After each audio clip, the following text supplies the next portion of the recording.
Back to the Real Estate Excellence Podcast with your host, Tracy Hayes. Today I have a little different show. I have the leadership circle of Exit One Stop Realty of Jacksonville in the house. These three superstars lead a dynamic team of agents. They've continued to recruit, and most importantly, some of the agents who have left have actually come back. So get your notebooks out, get a pen. Let's dig in to the success of Valerie Womble, if I pronounce that correctly, the acting broker, along with Jan and Walter Collins, as all three are owners of Exit One Stop Realty. Guys, for coming on the show. Thank you so much for having us. Thank you. I appreciate it. I don't normally do the ensemble, but hopefully, you guys work every day together. Hopefully the show will go as smoothly as normal. It's a little easier one-on-one, but one-on-three, we'll see how it rolls. So bear with me today. So Jan told me we were talking a little bit yesterday. I figured we'd start off, because normally I start off like, hey, where you're from. But you guys actually went to high school together. Walter, tell us a little bit about that, and then how did you guys actually, because you didn't hook up in high school, from what she said. No. She didn't want nothing to do with me in high school. But we went to a smaller school here in town, University Christian, and literally I think we had 60 people in my graduating class. Hers was even smaller, so we all knew one another real well. I tell everybody, once she went off to college, got her master's, she brightened up and then came back to town and we started dating. So that's the little joke I have. But we have known each other. We've known the circle of friends for a long time. Mm-hmm. So Jan, you stumbled back into town. How do you run into him again? Because if you got a master's degree, we're now looking 7-8 years later, right? Right, yeah. right. Well, let me just say, I wouldn't date him in high school because he was a year younger than me. He likes to brag about that now, that I'm older. But back in high school, that wasn't cool. So after I got my master's degree, I moved back home. And funny story, I met him out at, was it T-Birds? T-Birds. Remember T-Birds from way back when? That was probably might be before. I didn't move to Jacksonville the first time until '99, and then really didn't move here until 2009. So yeah. Before your time. Before my time. Yeah, so I saw him and we started talking, and that's where it went. Excellent. So at this time, you guys are getting married. Is Exit's not on the radar screen yet? Not at all. What are you guys doing at that time professionally? Well, I tell everybody when we met, Jan was in corporate America and she was making more money than I was. Well, that's smart. I think, he's smart enough. But no, we got married and had a family. Jan ended up, we were blessed to be able to let her stay home and raise the children. Mm-hmm. I was in the commercial tire business. My father had been in that. I had honestly thought that would be my life. Did very well there. Moved to Tampa for a few years, came back home to Jacksonville, was at selling. But the independent-owned company was sold to Michelin. Mm-hmm. And when that happened, everything changed. So at the time, Jan was pregnant with our second. I jumped back into corporate America because I needed benefits. Right. And a friend of mine at church introduced me to the thought of, hey, have you ever thought about selling real estate? And I bought a house when I was 19. I bought my third house in Deerwood. I knew the value of real estate, and I've always been a people person and did well in sales. So I took that leap of faith. I got to go back into my episodes and how many people were recruited through church.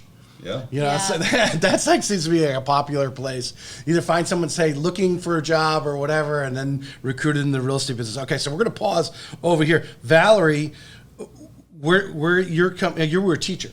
If I recall, if I put my notes, yes, you were a teacher. Yeah, for a minute. A minute. You did what, 1 or 2 years, if I think of. Yeah, so I actually went to college in Missouri, and then I moved here for a job. The chaplain at our school ended up being the pastor at University Christian, so that we all are University Christian connection. Interesting. And he hired me as a secretary. So I was the church secretary for a year. Worked in the church office, hated sitting at a desk, trying to, I was 24, trying to figure out what I wanted to do with my life with a business degree. And they needed another first grade teacher. So I was like, I'll try that. I love kids and I'll teach. And I loved the kids. I hated teaching and being in that control. I wanted to play with the kids. I taught first grade. So it was like, trying to make them stand in straight lines and all of that was not my cup of tea. So I was trying to figure out, I also was a youth counselor. So I was trying to figure out what I could do that I would have the freedom to go to youth camps and go have lunch with them and not be stuck at my job. And my best friend and her husband were moving here, and I was riding around with their real estate agent, and she was like, you should get your real estate license. And I said, okay. So that's how I ended up getting my license. Because you actually started at Exit. I actually started with the brokerage from the agent that recruited me, and I was with her for about a year and a half. Okay. And then I knew Walter's sister and was just looking for, I mean, it was 06, 07. The market was not awesome, and I was like, I really want to make this work. So I wanted to be with a brand that I knew could help me grow and give me opportunities and stuff like that. So I got connected to Walter. All right, so that kicks the ball back over to Yeah. you, Walter. Where do you start? So that you're in church, it says, hey, once you go real estate, where do you go? What do you do at that point?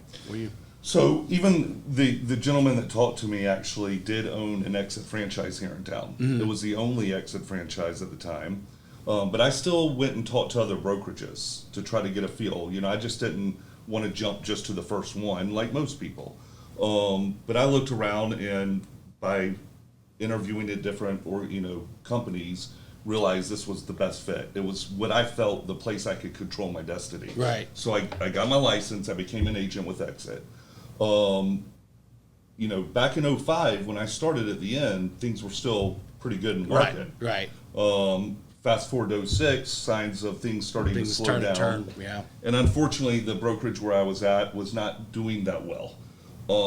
And so the reality in late 06 was I had to make a decision that I needed to go find another job. And there wasn't another brokerage to be with. Right. There was not another Exit office. So I went out and interviewed again at different places, and I just really was torn because I still felt the formula that Exit offered me was the best system. Originally. Yeah. And even going back a second round of interviews. And this is only a year and a half. And luckily, my first year of business, I did over $100,000 in commission. I really took off in the business. But I still went out and interviewed at other places.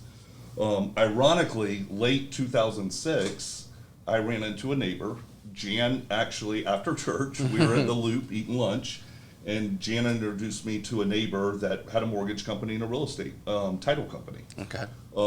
And at that point, I was trying to make the decision on where to go, and we got together and said, we could start this business together, and we opened up Exit One Stop. So at the time, when I came on with Exit, there was only 14 of us in Jacksonville. That was it.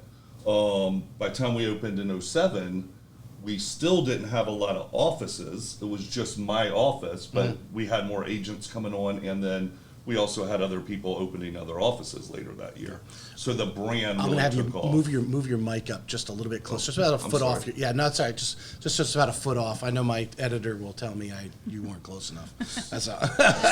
So as an agent, started with Exit, and then looked to move. Opportunity came up to open a brokerage, and decided to stay Well, what's with Exit. interesting is you elaborated a little bit, and Valerie, I want your comment on this.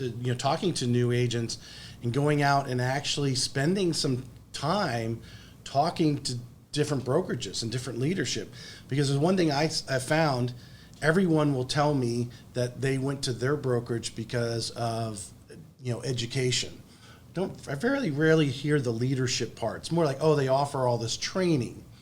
So I really find that as a common denominator. It's one's perception of what a lot of training is. How important is for a new agent today to do what you did 15 years ago, and to go out and really find out who's doing what and what's going on and who's the best to work with. Valerie, if you want to make a comment how important it is today for someone to do that. Yeah, I think it's very important. I mean, I think for me, when I was looking, it was important for me to feel comfortable with who I was with. So I think relationship is a huge part of that. And that was what I felt comfortable with Walter. I knew I could pick up the phone when I first started, and he was the owner, and I could ask him anything. So having that comfortability was a really big part of it too. So I think for me, that was a big part. And then also being around like-minded people that have the same desire to do business like I want to do business, because that's not always the same in every brokerage. Ideology, vision of where it's going, and that is extremely important, because sometimes you dive in, and no matter what job you're actually going into, you go into an office and all of a sudden they don't have the same integrity I have. They don't see you to do business. That's important to know, and especially. You're self-employed, right? You're going in there. You were telling, hey, everyone, I'm at Exit One Stop, and then you find out, oh, well, this isn't the exit one stop. I may have to make another stop, right? I just threw that in there. Well, Walter, what did you learn from doing, talking to a lot of these guys? Yeah, I still talk to agents about it today when I interview with them, is that, I wanted to feel the landscape of what was out there. Coming from a sales background, I knew their companies do things different ways. And what I kind of identified was we have the traditional brokerages out there that have a really great name. They're well known throughout the country, and a lot of it is their name, and they tout their training. But their splits are usually a little lower. Whereas we have other offices out there that have higher commission splits, but usually got fees involved, or maybe not much broker support. Right. So you got to find what lines up with you. Everybody's different. Where I do feel like Exit kind of is in the middle of those. We have all the things that the traditional companies do, the training and all of that, but we have the ability to make unlimited income in the same time. Yes. Yeah.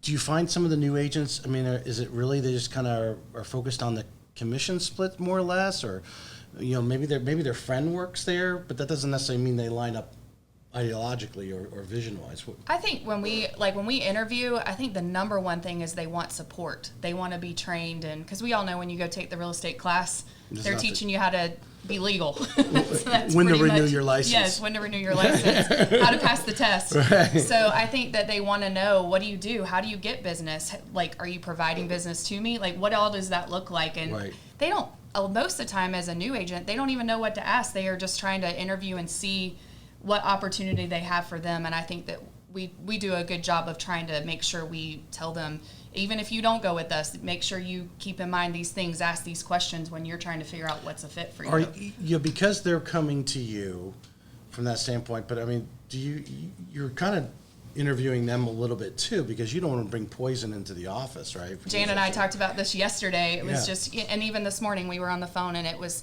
talking about, we're not trying to collect everybody. Like, we have our mission and vision statement, and we want to make sure that everything we do in our office matches that, down to the agents that work there. It's a reputation of us, and you hear a brand and you know exactly what that agent's like, good, bad, or not, and so we want to make sure that they're representing what we want to put out into the marketplace as well. All right. So the big question here, and I know I haven't brought Jan in because Jan really is not in the picture just yet as far as real estate's concerned. You guys start your career a year or two before the complete collapse really of the housing market. What were you guys doing to get through that? Because you guys are actually together now, right? You're at Exit One Stop. What were you doing to hold the office together?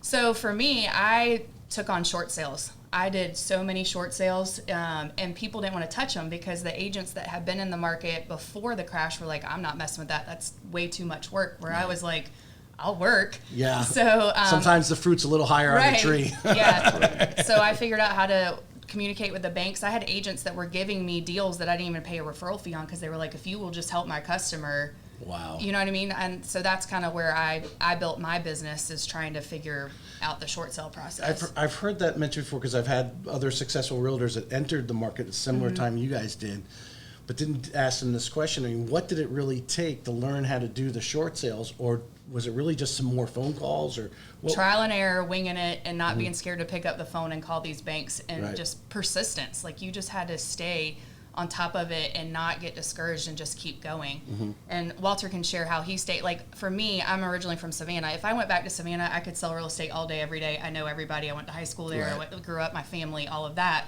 So I could have made the excuse that I didn't have that, or figure out how to make it work. So where Walter, and that's why I would ask Walter, and you can share how but like, he had connections everywhere. So you kept digging. Yeah. Whether it was on the phone. Walter, what was your mindset during this time period? Well, as an owner, short sales were inevitable. If we were going to survive, we were going to have to get in that. Now, obviously, Valerie was one of our top agents at the time. But I think we did a good job of really helping them understand this process, understand it from the bank standpoint, understand it from the seller. We really dug in, and we did a lot of business. Luckily, one of the benefits of the time was having a partner that had a title company. So I was able to have that title company work hand in hand with us to help us through that process. Right. So that was important. But I do say to people all the time, we've had 2007 open the doors, and throughout the years, maybe the best year we ever had was 2010, and it wasn't about making a lot of money. We just stayed in business that year when everybody else was shutting the doors. Right. Because I mean, was it almost daily that agents are probably just throwing up their hands and just walking away? Yeah, right? we cut in about half the number of agents we had, but the ones that were working and that were willing to work were still making a living. Right. I can tell you, since I've been in the real estate business, even personally, up and down on the number of sales, but I've been pretty consistent throughout the years. And it's like Valerie said, if you're willing to work, and for me, you keep connections, make connections, farm the areas, you'll make a paycheck. Right. I'm thinking in my analogy. I'm thinking how much you guys were working during that time period, and I'm thinking like a truck pulling a heavy load, and you're grinding.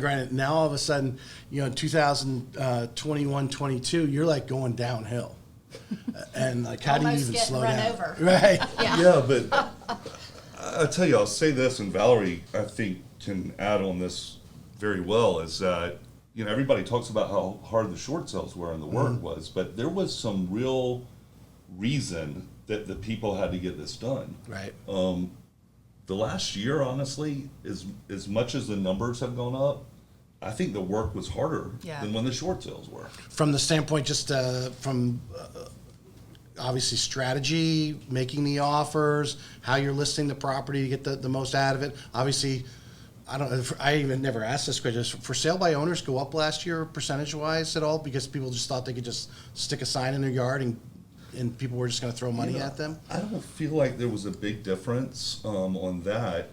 What I will say is when you, on average, have 6 buyers or 6 properties that you write an offer with a buyer before you get accepted contract. Right. That's a lot of work. Yeah.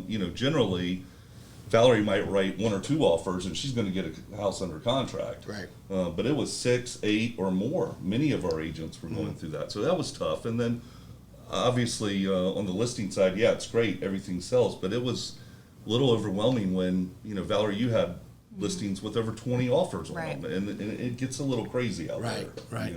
How do you process that, Valerie? How when you got 20 offers coming in? Because I think sometimes I see or hear my wife's an agent. Sometimes these sellers want to just like take the first offer that comes in. It's like no, just wait another day or two, Right. And they will come flying in. How do you manage that? I think a big thing that we do in our office, and I think you have to know your customer's personality. So you have people that are very emotional about the process. We have people that are super analytical, and figuring out which way you can communicate with them the best way that they're going to be comfortable, because ultimately it's their decision and it's your job to facilitate and guide them, those type of things. So for me, I always make a spreadsheet and just like, here's everything you have. You do make you a decision. prep them before? I mean, you Yeah. actually launch of, hey, this is what I expect to happen. Right. Be cool. Yeah. And like I have a friend of mine, her husband was, I don't want to be in that situation. Don't make me compete like that. We got the first offer. He's like, it's everything we wanted. Can we just take it? I said, you can do whatever you want. You might get more money, but if this is too stressful for you, he's like, take it. Let's just take it. So you have other customers that love the game. They love the game. Right. I mean, because another $20,000 more. Right. That's offsetting your commission.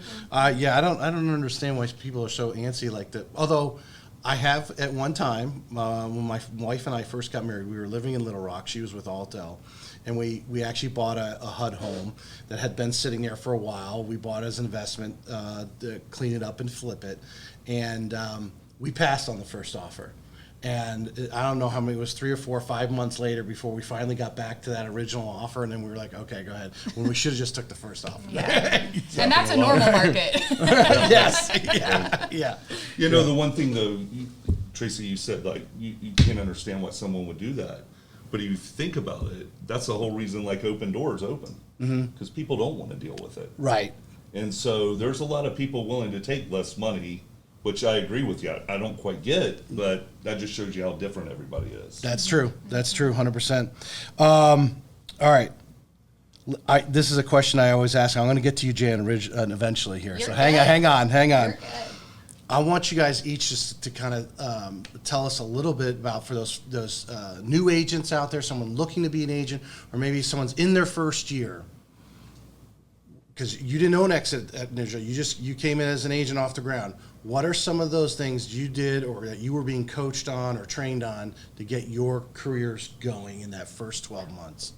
I think my biggest thing that I really push at our office with all of our agents, I don't care how long you've been in the business, is have a database and have a CRM that you're working, and build that database and stay in communication with your past customers, your friends, your family, everybody you meet. So while you, as the broker now, you hire a new agent, you're let them start dialing into that old database. Yeah. Okay.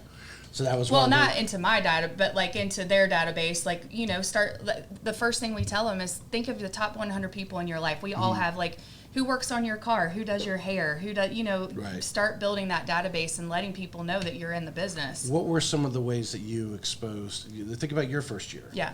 What were some of the ways you exposed those top 100 people to that? Hey, I'm in real estate. Well, I was actually really involved in my church, so a lot of it came from church. Right. And making sure that I just let people know about what was going on in the market. I'm not a super salesy person, so I'm not going to go and like chase you down and beg for your business, but I want you to know that I do it, and I'd love to help you. I come from that's where I shine, is I want to help, Right. So. Right. Walter, what were you doing that first 12 months? Well, the question is the new agent you're saying coming in. What's the important? Compare part? what you did then, maybe, and then you can spin into what you would tell them today, because I'm sure it's different. What I think a little bit different. Very the different. number one thing I did. So we joke about getting a license, and the reality is, when I went to work at this brokerage, there was a receptionist, and the broker wasn't in the office very much. Right. And what I realized is, having some corporate background, real estate kind of missed the boat on the job training. They get you to get licensed. They do a lot of classroom stuff, but no on the job training. So I was sitting there and I'd watched a VHS tape. I'm going to age myself a little bit on how to get started in the business. Right. And it was talking about sphere of influence, which I am a firm believer is 100%. the number one thing. But what I realized was, nobody's taught me how to do this. Somebody needs to hold my hand and walk me through this. Right. So at the time, there was a lady named Beth in our office, and she was a little bit older. She'd been in the business like 30 years. And I went up to her and said, look, I don't need you to get me business, but what I need is I need a mentor. And would you hold my hand and walk me through my first couple deals? And I paid her 50% on my first deal, 25% my next two deals. Right. It was the best investment I ever made in my life. That is how I learned to do the business. I knew I had to go get it, but I needed to learn how to do it. And I think that's what happens to a lot of agents. They come in the business, they have this big eye that they're going to make a lot of money selling real estate. They go to this class to learn real estate, Right. but they learn nothing about what to do. Right. And then they sit there and flounder, because even when they finally get a lead, they don't know what to do with the lead. Exactly. So with that said, that's one of the things we implemented about a year ago in our office. Was we require brand new agents. Now, if you're an existing agent, you don't fall under this, but a brand new agent, we do have an assigned mentor for their first two deals, and then they pay that mentor 25% of their deals. Smart. The agents Yeah. love it. They Yeah. absolutely Yeah, love even it. if you don't think you need it, you need it. Yeah, you know? 100%. And they Yeah. get in, and then we tell them that's your lifeline. If you need anything, of course, Walter and I are there for you. But having that person that you can call no matter what, you're trying to write a contract, you're trying to open a lockbox. I mean, it's just even the little tiny things that they know they can call that person. It just makes it so much a smooth transition into the business. Yeah, I see it in the loan officer world too. There's brand new loan officers come walking in, and they don't realize, okay, unless we're, I've worked in the call center at Quicken Loans and Loan Depot, where the leads were being fed to you, and you were on the phone all day long. But when you're out hitting the street and entertaining you guys, it's a different mindset. I think it's mindset that they have to get into, and then the circle of influence. Some people don't realize the circle that they actually have. They Right. really need to dig deep into what do I do? You're involved in the church. My alumni association is one of my immediate Right. circles, and just touching those people consistently, letting them know. Social media makes it a little easier today to reach out to our friends and so forth. And hey, I'm still in real estate, still doing this, but that mindset that has to change from the corporate America, where hey, I show up to work, what's my assignment today, type of thing, to hey, I actually making my schedule today. Yeah, when we sat down and we're trying to figure out what else we wanted to add to the brokerage, that's how we came up with the mentor program. Is Walter, you just told your whole recruiting thing, so just push play now. But that he always tells that story, and mine is. My biggest regret is not doing that in the beginning, like creating bad habits out the gate. You just don't know what you don't know. So having someone that's, whether it's a coach or a mentor or something that just keeps you on track and helps you get to that next level. We all need that. We're going through coaching right now as a brokerage because we know how important it is. All the successful people, and I've had a lot of them on the show, either have coaches or have had a coach at some time. And I was listening to a person who I follow in a group that I get coached with, and the head guy, Carl White, he was talking about just on the podcast this morning that he still has a coach today. And this is a guy making millions, and he's teaching others. He still has a coach to go back and bring himself down. And to have that mentor is so huge. I think too many people get in, they have their ideas, but it's like, okay, trust me, we've probably done all those, and we'll tell you which ones work, and you could just go to those.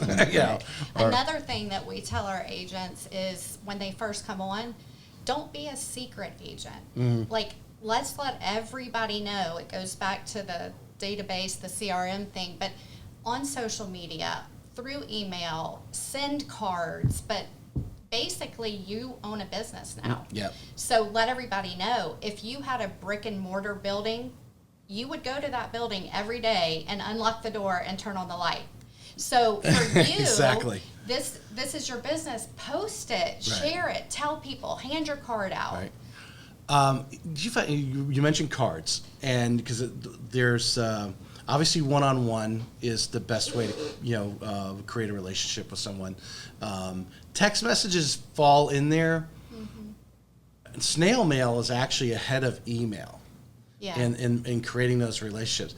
And I've said it, I don't know how many times on the show, the guy who sold 13,000 cars or 15,000 cars in 13 years and everything, he still goes around and talks now. He was sending cards out every month. And obviously that built up to thousands of cards. And people go, oh, I think when you were saying that, cards, I was like, the average person, I got like 200 or 300 people here. I guess 200 or 300 cards a month. But there is an expense to that, but that's why you're paid as much as you are, because hopefully one will turn over, hopefully one a month, and it starts to build as your reputation in every deal that you do and get better. But you have to come into the business with that business mindset and know that you have to invest in yourself. Right. Yeah. We promote handwritten cards. We follow Brian Buffini, and he really encourages people to do that. 2 or 3 a day is what he does. But if everyone you touch or talk to, send a card out and say, hey, Because if you think about it, what he says is you go to your mailbox and you get your mail, and it's all bills and it's all advertising. Junk mail, But if you see a handwritten card, is that not the first thing you open? Most definitely. It just means so much to people that you took the time out to write the card. Yeah. So that is one of our big things that we push. And just making sure we make our agents feel good, our customers feel good. Like, it's so important how you feel, that's just a big part of it. It goes back to Teddy Roosevelt, right? It's not how much you know until they know how much you care. Right. And that it's an emotional thing. When they see a card, everyone gets a little excited, right? You see a card from Aunt Sue, and my kids now, she's putting $50 bills in there for them. I'm like, come on, I never got $50. What's up with that? But you get excited. Not necessarily you're looking for the money in there, but someone actually is reaching out and touching you, has thought of you. And the emotional, I think people shorten or don't give a lot of credit to the emotional part that you give somebody for that 30 seconds that they see that card. Oh, someone wrote me a card. That's the first thing they go in. They set all that other mail down and they open that one, right? Buffini says that handwritten cards is the least expensive form of advertising that you can do. but it takes some time. Yeah. Yeah. Yeah. You've got to get it going and then keep reminding those people. We don't know who's going to be at a cookout or someone in their office today at lunchtime says, yeah, I'm looking to buy a home. And they're like, oh, I just got Jan's card yesterday. Yeah. Well, Jan's not an agent. Well, Walter and Valerie sent them a card. But Jan probably sends cards too. So, I do. Yes, she does. all right. So no, okay. I'm gonna turn a little bit to Jan a little bit here because we talked about it a little bit because you were very involved with Plexus. And I think multi-level marketing is, whether you were good at it, you tried it, whatever, most of the good ones, Mary Kay, I've heard on the show before, I know Plexus is very popular right now, the personal development part of the multi-level marketing. And if you could expand on what Plexus does and then how you've brought it to the office. Yeah, so MLMs get a bad rap a lot of times. What was so, what I love so much about Plexus and MLMs is it was basically a personal development business with a compensation plan attached. Because that's what they do. Right. They build you up. They encourage you to build yourself up. You're doing something you've never done before. So it really is a journey in personal development. I started with Plexus 6 years ago because I love the products. I have a friend who has lupus and she is symptom free now. So I started taking the products. They worked for me. I was not planning on selling. Right. But I shared and people wanted to know, what are you doing? Right. How do I get this? Walter was like, what are you doing? But it really was just kind of a slow roll. But that correlates to the real estate business in the Yes. same way, letting people know what you're doing, sharing what your story. Right. Social selling, network marketing, absolutely is the same thing I feel like that anybody in sales does. You're sharing what you're doing, what you're selling, and, advertising it on different levels. And I think what really crossed over for me from Plexus to Exit was the residual income piece.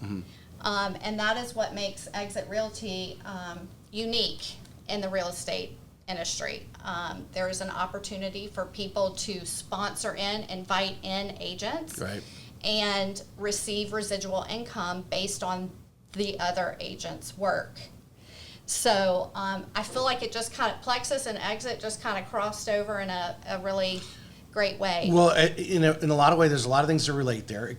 You probably got out of your comfort zone a little bit. Yes. But you did it your way because you were social selling, but then you're like, oh, people actually like this. Let me, push the envelope a little, got out of your comfort zone, which you guys have to do every day, as every new agent does, to say hi to strangers and so forth, to get out of that comfort zone. So I would like to just go around the table real quick. Valerie, what do you do? You're leading the agents. You've got the broker title under you. What do you do to stay sharp? You're a podcast, you read books. Are you following Buffini like them? Yeah, I'm a big Buffini. I actually hired one of the Buffini coaches, which was one of the best decisions I made. I'm not currently with them, but I definitely want to go back to that. The Buffini system really did change the way I do business. That's a big one. And I do like I like the Buffini podcast. I'm kind of like a Buffini cheerleader over here, but I do. And Jan probably is the one that pushes Walter and I the most to read this book, listen to this podcast, and and then we have another employee at our office that she really is big on personal development stuff. So we have book clubs and all of that kind of stuff too. I'm not a huge reader, but I know it's so important. So if you tell me to read it, I will probably read it. So, Walter, you do anything different than the ladies here? Well, I'm not a big reader. they'll both tell you that. I do listen to the podcast. Can't help but she makes sure she plays them every morning while I'm getting ready. Okay, there you go. So I hear them all. But no, I think, luckily, when you're out there doing business, you kind of are keeping up with what's going on. I think having great relationships with partners that keep you abreast, obviously, of what's going on in the mortgage business right now. Right. And any changes or things that are happening from a title. The inspectors give me good information. I think just having a good network of people can help keep you sharp. But then the other thing is, and actually taking it in, I guess if you want to, I'm going to use the term manually. You're manually taking it in from these people, but actually putting it in your. So when you actually are talking to a customer, you are able to talk with confidence and knowledge. Yeah, absolutely. And for our agents, because a lot of times I'm hearing stuff going on before they might be hearing it and bringing it back to them. We do a kind of a training class every other week. We do, and we call it real world real estate. And we ask the agents to bring in the deals they're working on, what problems you've had, why did that fall apart, what's new here, is there a program we could have done this with, what about a repair situation? So working with the agents and knowing what's going on out there in transactions all the time, Right. I think keeps us sharp, and we see trends. Like Valerie immediately a year ago knew we got to have roundtables, we got to get them in here and teach them how to deal with these multiple offers. How do you win these offers? I mean, we were pounding that because that's what the market was telling us. Sure. You know? Yeah, I think the real world real estate is probably one of our number one most attended Absolutely. classes that we have. I like that. And we tell our agents, even if you don't have a deal coming on, you haven't even touched real estate yet, come and sit in that class because you're going to learn so much just listening to the other agents talk it out, you know? It's part of, I put first 12 years of my career were in a call center. Now, granted, good part of that was at home, but the first 3 years where I was doing most of my learning was, in cubes where someone's over there talking to a customer. I'm talking, and you're hearing the situations go on. How do we do this? How do we do that? And I think a lot of agents, especially obviously the last couple of years, have gotten, or not just the agents, I think the loan officers have as well. A lot of them got disconnected, and they've gotten, I'm going to use the term lazy, sitting at home, but they're missing that. There is a little bit credit to the water cooler talk. Yeah. Hey, we had this deal and this is what happened. So that deal is going to fall in your lap. Like Murphy's Law, it's coming to you, whether it's tomorrow or 3 months from now. And now you're going to know what to do because hey, I remember that deal, Walter, you had. What did you do for that? And then, then it's that's a really great. All agents should attend that. Yeah. That should be 100% attended. I think we've gotten too disconnected and have lost a little edge in our industry by working too much at home. Right. Yeah, staying in the PJs, so to speak. I know it's so. I want to go back to Buffini. Was a question and to both of you. Does Buffini? And I'm relating this back to Marissa Scott, who I had on the show a few weeks ago. Sarah Rocco said this. 2 months into her career, she went to an event. She put it on a credit card, went all out, and it turned out into going to this person's office, the keynote speaker in New York and all this stuff. But she all of a sudden realized her mind just expanded on what real estate is. And do you get at a Buffini when you're listening to him, it's not just you and Jacksonville, that there's actually this whole world of real estate going on. It starts to expand your vision of the industry. Yes, absolutely. I feel like attending events, that's where leaders are born. So we try to attend as many events as we can. But when you can't get to the event, listening to the podcast, listening to the live webinar that Buffini does twice a year, and that's not the only one we follow, but I think a little bit of all of it, iron sharpens iron. It makes us better, and then we collaborate on what we learn. Right. Yeah. Yeah, I can't say that I've been to an event where I didn't come back a better agent from it. Even Ari Bar that we have locally here, just bouncing ideas off of local agents even, and like what's working for you, what apps are you using? Even down to that kind of stuff, just learning from your peers in the industry, but also going to events other places as well. It just makes such a difference. So did you all go to Rebar? Did everyone go to Rebar? I did. They were out of town. They were out of town. town. Yeah. These guys are traveling the world. So I had never been before. This is my first year I've gone. And there was 1,000, 1,200 agents in there. What's the mindset you work with in other agents? Because I deal with loan officers, and they're like, oh, there's all these other loan officers I got to compete against. And now we don't have an event where there's 1,200 loan officers from Jacksonville or greater Northeast Florida in one room. There you were with 1,200 other agents from the greater area. What's your mindset in that? What's your thoughts in that? I love networking with the other agents. In fact, I hung out with my first broker during RE Bar. Like, she was there, and we went to all the classes together. We joke around. Like, there is, I think that having those relationships is so important. Like, the cutthroat industry, I'm not part of that. You just don't want to be part of that. Right. And I think Northeast Florida is different than a lot of other areas. We, for the most part, agents, we all get along, no matter what brand you come from. Let's get the deal done, you know. Right. And of course, everybody has those. Well, people, that's but, the common theme that I hear Yeah. in the leadership, and I always talk about. There are a lot of top agents who, they all work for different brokerages, and they're having lunch together or happy hour or whatever, or meeting up at events, and they don't see themselves as competition. It's more collaboration is the word. Absolutely. And I think for anyone listening, the biggest obstacle in your way is actually yourself. You've got, and I think Plexus and working on the personal development, they will tell you the only thing stopping you is you.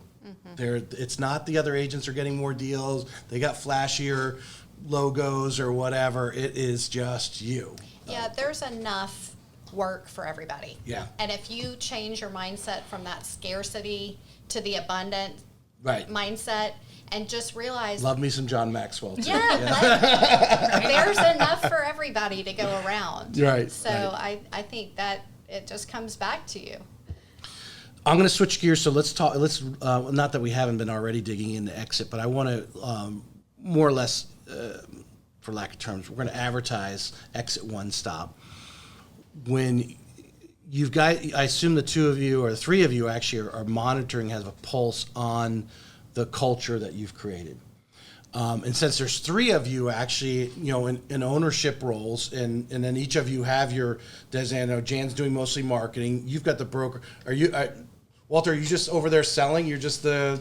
No, I would say I manage more like the books, the back office. I'm a numbers guy, so I'm constantly. That's right. Jan did tell me that. Jan did tell me that. So more of an operations, overseeing the operations side of the company, where she's dealing more, Valerie's dealing more with the agents, and then Jan says marketing, but it's also relations with agents, with our sponsors, different things like that. Getting the name out there. And but in collaboration, I imagine the three of you had to get together and talk about how this is what we want to happen, or these are the type of people we want to bring in to the circle. How do you, is that something you guys have regular conversations with? You go out to lunch or over coffee in the morning and say, hey, you know what, I don't think this is working. How does that conversation go?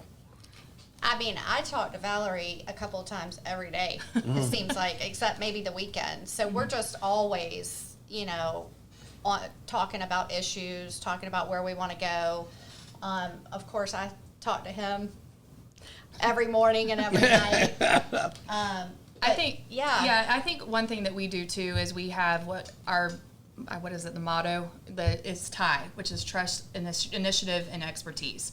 So when we talk to people, that's the first thing that we lay out is we want you to be trustworthy.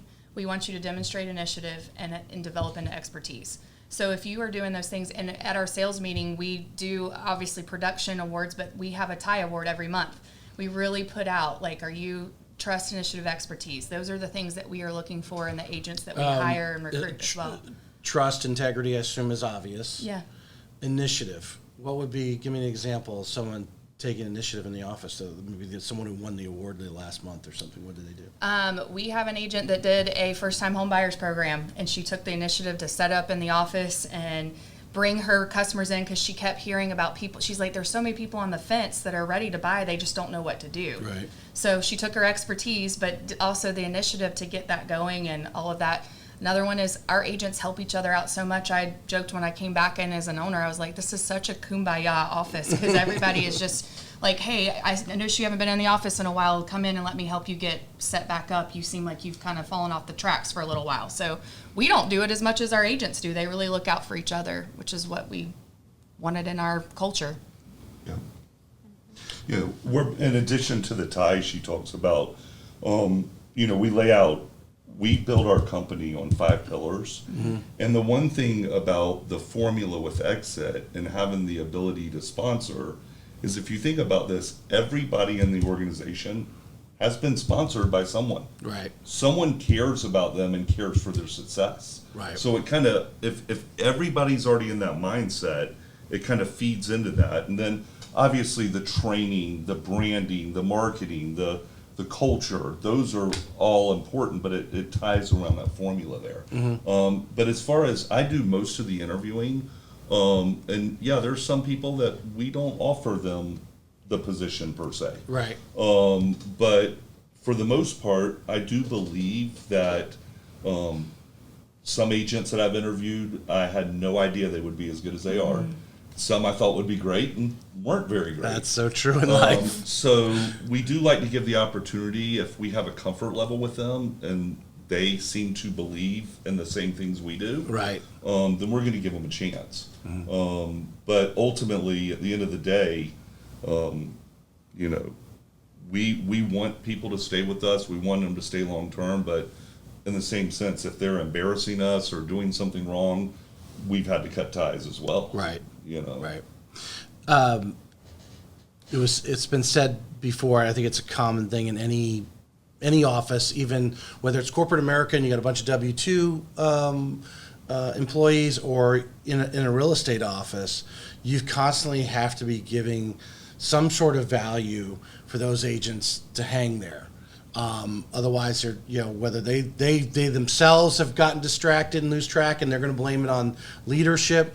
But what are some of the things that you do, Valerie, as a broker, to add value to your team of agents? I think the roundtables are a big part of what we train. Trying to do the day in and day out, like real life experiences that are happening, and making sure that we are, like Jan said, iron sharpens iron. So making sure that we're training, going through the new contracts, all the broker side of the duties, but also sitting down with them. Where are you getting your business? Let's think about. We do a lot of analytics, so looking back and going through their files and saying, okay, your last 5 deals came from this source. Right. You might want to focus on that source, and really having those one-on-one coachings with them. They know between Walter and I that our doors are always open. Just make an appointment with us and we'll go through. We have them write their goals down at the beginning of the year. We try to make sure we sit down with them at least a couple times a year and say, okay, this was your goal. You're there or you're not. What do we do to get you there? Are you still feeling that's your goal? And we don't throw our goals on them. We let them. That's one thing that we talk about too. We're not a cookie cutter office. We're more boutique. If you want to only sell 5 houses this year, awesome. Let's see how you can get your 5. If you want to sell 50, let's do it. Let's figure out how to do that. So I know Jan's prepped you all, because I asked this question all. She mentioned it yesterday. She prepped you, and there's probably some overlap, and there's probably some things that Walter or Jan thinks they should be doing in addition. But what are 3 things that, whether it's a first-time agent or even some of the most experienced agents who are trying to sell 50 homes, obviously there's probably someone selling 5 could probably fumble into that right now. But what are 3 things do you think that these agents need to be doing today on a daily, weekly, just in their routine? Number 1 is having a coach or mentor. I think that's number 1 for me. Number 2 is staying in contact with your sphere, maintaining that database. And then number 3 is networking and finding where you're getting your next business from, whether that's in your alumni group, your church group, whatever, but staying active in your community and making sure you're giving back. That's a huge part for our office, even is not with the mindset that you're trying to get business from it, but just giving back to the community is such a big part that's helped me with my business too. Walter, what would you add to that? You know, for the 3 things agents need, They should be doing on a regular basis that should be a foundation of their business, right? you know, I obviously think your sphere of influence, your database, is number 1 huge. Right. I think that, you know, for me, it's like you got to be doing business to stay up with the business and to get to the successful. So, you know, Jan mentioned this, if you had a brick and mortar, you go open the doors every day. Turn the lights on and... I think you got to get up and go to work every day. I mean, this sounds so easy, but willingness to work is the big thing. showing up. That's the term. Showing up. You got to show up. Right. And then I'm not big on necessarily that you have to do all the trainings, but when markets are shifting, like when we shifted to short sales or we're shifting to multiple offers, or when there's things that happen out there, you've got to come in and get involved and understand what's going on with that. Right. You can't just be on the sideline all the time. It just doesn't work. The synergies of having multiple people out there doing business together, that's what helps all of us do more, you know? Mm-hmm. Jan, would you add to that? I think social media is very important. Some people don't like it, but it reaches the masses and it lets people know that you're open and it keeps you top of mind. So I really push the social media thing, like post at least once or twice a day. It doesn't all have to be real estate.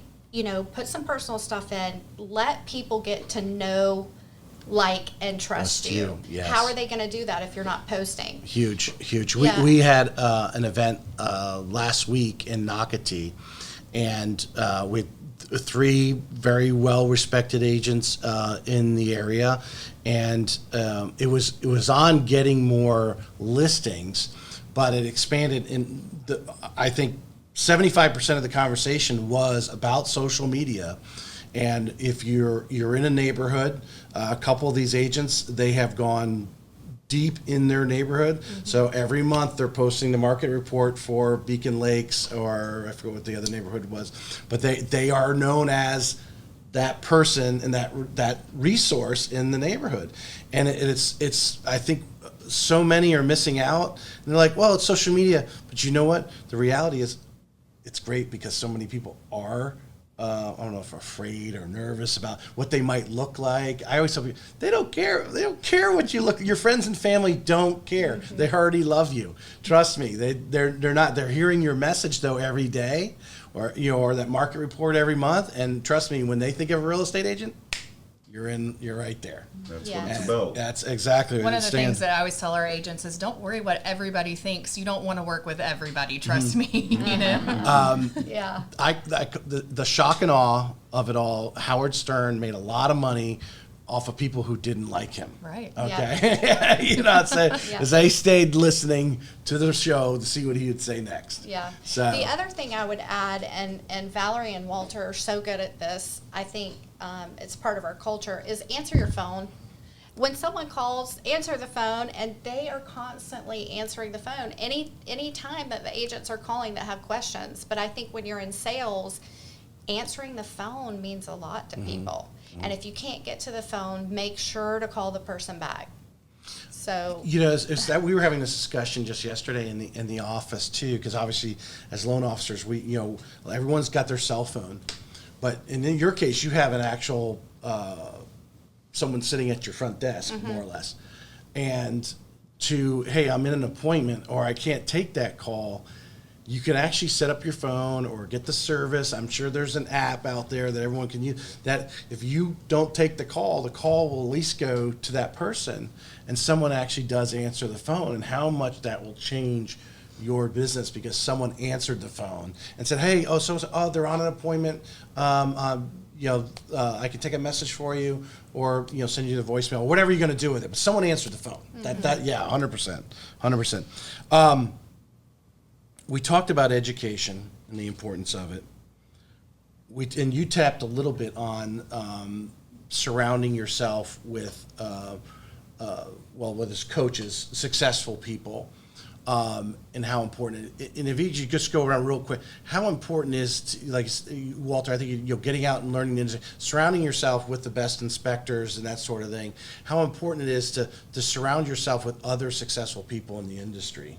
I think it's super important because as in the real estate industry, I think agents, anytime you go to those networking groups, everybody looks to the real estate agent because you become a resource of everything. And that really goes back to kind of the Buffini mindset too, is anytime you think of anything to do with real estate, I want you to think of me and let me help you. And I want to be able to connect with other like-minded people in the industry, whether it's a home inspector, mortgage, whatever that is, and I have the best, that we have the same goal in mind, and that we're helping as much as we can. How important, and to expand on the question just a little bit, because I find a lot of energy, like and the podcast has become addictive to me because it's like reading a personal development book, hearing everyone's stories and trials and tribulations, how they fumbled the ball but then picked it up and all that stuff, and it is absorbing another book a couple times a week. So I've gotten addicted on, but it gives me energy. It gives me inspiration when I'm like, I fumbled the ball, but you know what? I've heard 69 other stories where other people fumbled the ball and pick it up. I can do it too. How important is that when you're surrounding yourself with those other people? Well, I mean, I think the most I learned in my life is from mistakes or challenges or things I've gone through. Right. And so in our real estate business, when I got into that, I realized real quick the transaction per se, there's a lot of people involved in this transaction, and there's a lot that's out of my control. So if I can put as many people around me that I do believe in, that do good work, that are like-minded, that have the same goal as I have, right, then I'm going to be more successful. We've all seen anywhere from an appraiser to a back end of a mortgage company to an inspector that can really throw a deal. So I definitely want to put myself around good people, but also from a learning standpoint, talking with the successful people of what they've done well, but learning, as you said, you learn too that other people have made mistakes. They were successful. What happened there? Right. And that's where you can learn what not to do. They're saying you see the reels on social media, and of course, all of us have read the personal development books. All these people have come successful because they failed enough times. Right. Mm-hmm. Yeah. I think you don't ever stop learning. I think it was Jim Rohn that said, work harder on yourself than you do on your job, and you'll make a fortune. Yes. Right? Yep. So you can't ever stop learning. Education is so important. So we're gonna finish up with a couple questions. I want you guys to and let's do it this way. So as three owners, we're talking to whether it's a new agent or maybe an experienced agent out there. Why should they come to Exit One Stop? Who wants to start? I think I've thought about this question. I know you're probably going to ask, so Okay. I'm ready. I think for us, whether you are a brand new agent or you're a super experienced agent, our formula really, you can fit in there. If you're the new agent and you may have to have a job in order to get yourself, we understand that. You got to pay your bills. We don't have all the extra fees. We have the support, and our goal is to get you to full time. And so that is, for those first time, and the training that we have is unmatched from what I can see. And then the experienced agents, we have everything set up for you, from marketing to support to all of those things, training, help, anything that you need, you're ready to go. If you want to build a team, we have the experience to show you how to do that. You want to do this on your own and you just need some guidance, and you need to be able to drop your stuff off at the office and say, I need some flyers made. We have that for you. So no matter where you are in your experience and your career, we're set up for that, and to help you grow and get to the next level. Yeah, when I opened the company back in 2007, the biggest thing I was asking myself is, if I'm going to have a real estate company, I want it set up to support agents like myself. I'm out there doing business, I'm closing deals, and I realize there's a lot of this work that per se is administrative work. It might be a $15 an hour type job, but it's very important. All of them are important. So by setting up an office full of support, like Valerie mentioned, I think we do offer everyone. We have the support for the new agent. We can hold their hand and walk them through. We give them a mentor. We get them off started. For an existing agent, again, a lot of support.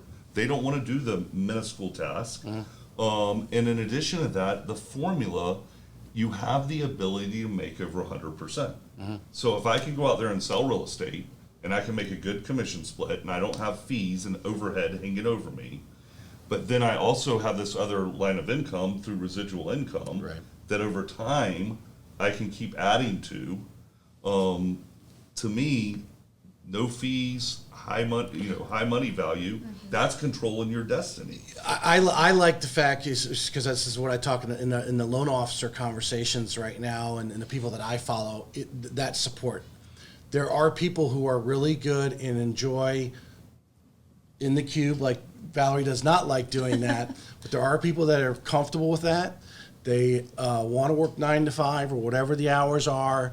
They just want to be part of that they're actually doing something and they're really good at it. There's others who want to get out, create marketing plans, go out and handshake, kiss the babies, whatever you want to do as a real estate agent or a loan officer out in the field. And that's the support. That would sell me right there. The fact that, whether you get your transaction coordinators that are doing those administrative tasks, and that's what they're good at doing. Mm-hmm. Yep.